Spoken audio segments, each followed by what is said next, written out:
Hi മക്കളെ, വിഘ്നേഷ് സാറാണ്. +2 ക്ലാസ്സുകൾ തുടങ്ങാൻ ഇനി വെറും 10 ദിവസം മാത്രമേ നമ്മുടെ മുന്നിലുള്ളൂ. നമുക്ക് ഓൾറെഡി അറിയാം +1 പോലെയല്ല +2 ഒരുപാട് മാറ്റങ്ങളാണ് നിങ്ങളെ കാത്തിരിക്കുന്നത്. ലാബ് എക്സാംസ് ഉണ്ടായിരിക്കും, ഓണം എക്സാമിനേഷൻ വരാനുണ്ടായിരിക്കും, സബ്ജക്റ്റ് വൈസ്, കോൺസെപ്റ്റ് വൈസ്, ഇങ്ങനെ ഒരുപാട് മാറ്റങ്ങൾ +2 നിങ്ങളെ കാത്തിരിക്കുന്നുണ്ട്.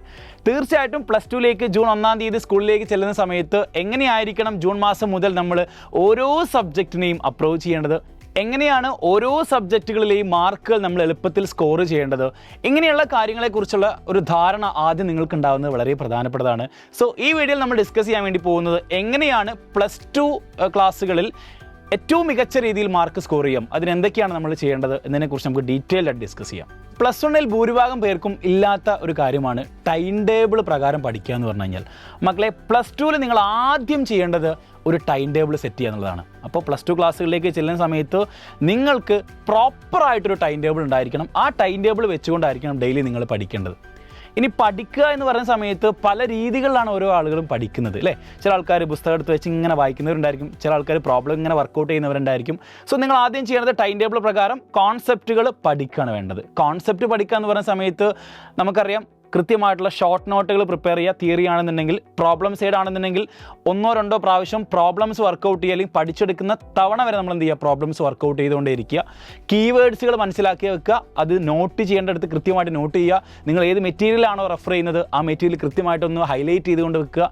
ഇങ്ങനെയുള്ള കാര്യങ്ങളാണ് കോൺസെപ്റ്റ് ഓറിയൻ്റ് ആയിട്ട് പഠിക്കുക എന്ന് പറയുന്ന സമയത്ത് നിങ്ങൾ ശ്രദ്ധിക്കേണ്ടത്. ദെൻ ഇതുമായിട്ട് കണക്ട് ചെയ്യാൻ വേണ്ടി പറ്റുന്ന ഒരു കാര്യമാണ് റിവിഷൻ. പ്രോപ്പർ റിവിഷൻ ഇല്ല എന്നുണ്ടെങ്കിൽ +2 നിങ്ങൾക്ക് മാർക്ക് കുറയാനുള്ള സാധ്യതയുണ്ട്.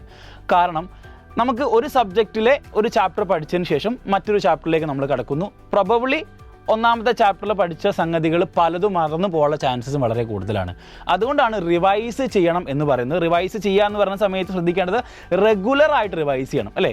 ഇപ്പം മാസത്തിൽ നിങ്ങളൊരു ആഴ്ചയിലാണെന്നുണ്ടെങ്കിൽ ആഴ്ചയിൽ വീക്കെൻഡിലാണ് റിവിഷൻ ഉദ്ദേശിക്കുന്നുണ്ടെങ്കിൽ റിവിഷൻ ചെയ്യുന്നു.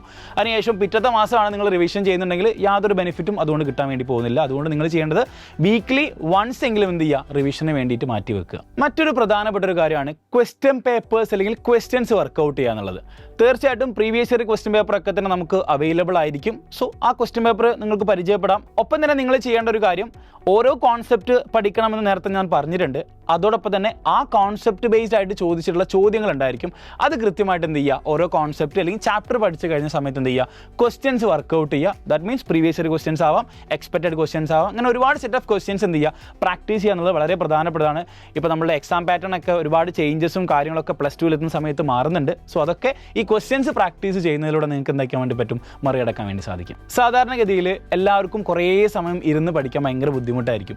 ചില കുട്ടികൾക്ക് കുറേ സമയം അല്ല മണിക്കൂറുകളോളം ഇരുന്ന് പഠിക്കാനുള്ള കപ്പാസിറ്റി ഉണ്ടായിരിക്കും. ചില ആൾക്കാർക്ക് വളരെ ലിമിറ്റഡ് ടൈമിൽ മാത്രമേ ഇരുന്ന് പഠിക്കാനുള്ള കപ്പാസിറ്റി ഉണ്ടായിരിക്കുള്ളൂ.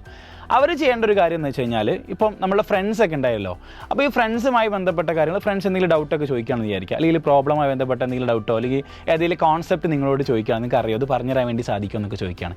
അങ്ങനെയാണെങ്കിൽ തീർച്ചയായിട്ടും ആ ഒരു ഓപ്പർച്യൂണിറ്റി നിങ്ങൾ യൂസ് ചെയ്യണം. കാരണം പഠിക്കുന്നതിനൊപ്പം തന്നെ മറ്റൊരാൾ കൂടി പറഞ്ഞു കൊടുക്കാൻ വേണ്ടി ശ്രദ്ധിക്കുക. അങ്ങനെയാണെന്നുണ്ടെങ്കിൽ കൂടുതൽ കോൺസെപ്റ്റ് നിങ്ങൾക്ക് എളുപ്പത്തിൽ നിങ്ങൾക്ക് പഠിച്ചെടുക്കാൻ വേണ്ടി പറ്റും എന്നുള്ളതാണ്. ഇത് മാത്രമല്ല, ആഫ്റ്റർ ഓൾ നിങ്ങളുടെ എക്സ്ട്രാ കരിക്കുലർ ആക്ടിവിറ്റീസ് ഒക്കെ നിങ്ങൾ തീർച്ചയായിട്ടും പങ്കെടുക്കേണ്ടതുണ്ട്. സ്പോർട്സ് ആയാലും ആർട്സ് ആയാലും ഇതിലൊക്കെ പങ്കെടുക്കുന്ന ഒരുപാട് വിദ്യാർത്ഥികളുണ്ട്. അപ്പോൾ ഇതൊന്ന് മാറ്റി വെക്കണം എന്നല്ല പറയുന്നത്, ഇതിലൊക്കെ പാർട്ടിസിപ്പേറ്റ് ചെയ്യുക. ഒരുപാട് ക്ലബ്ബുകളിലൊക്കെ പങ്കെടുക്കുന്ന അല്ലെങ്കിൽ ക്ലബ്ബുകളുടെ ഒരുപാട് ആക്ടിവിറ്റീസ് ഒക്കെ പങ്കെടുക്കുന്ന ആളുകളുണ്ടായിരിക്കും. സോ അതിലെല്ലാം പാർട്ടിസിപ്പേറ്റ് ചെയ്യുക. തീർച്ചയായിട്ടും ഏറ്റവും മികച്ച രീതിയിൽ ഒരു വിദ്യാർത്ഥിയാവുക എന്നുള്ളതാണ് വളരെ പ്രധാനപ്പെട്ട ഒരു കാര്യം. മാർക്ക് സ്കോർ ചെയ്യുക എന്നുള്ളപ്പുറത്തേക്ക് ഒരു നല്ല മനുഷ്യനാവുക, അല്ലേ? ആളുകളെ മനസ്സിലാക്കുക, പല പരിപാടികളിലും പങ്കെടുക്കുക എന്നുള്ളതാണ് തീർച്ചയായിട്ടും +2 കാലഘട്ടത്തിൽ നിങ്ങൾക്ക് ചെയ്യാൻ വേണ്ടി പറ്റുന്ന ഏറ്റവും മികച്ച കാര്യം എന്ന് പറയുന്നത്. സോ ഈ കാര്യങ്ങളെല്ലാം ശ്രദ്ധിച്ചുകൊണ്ട് +2 ക്ലാസ്സുകൾ നമുക്ക് അടിപൊളിയായിട്ട് പഠിച്ചെടുക്കാം. All the best.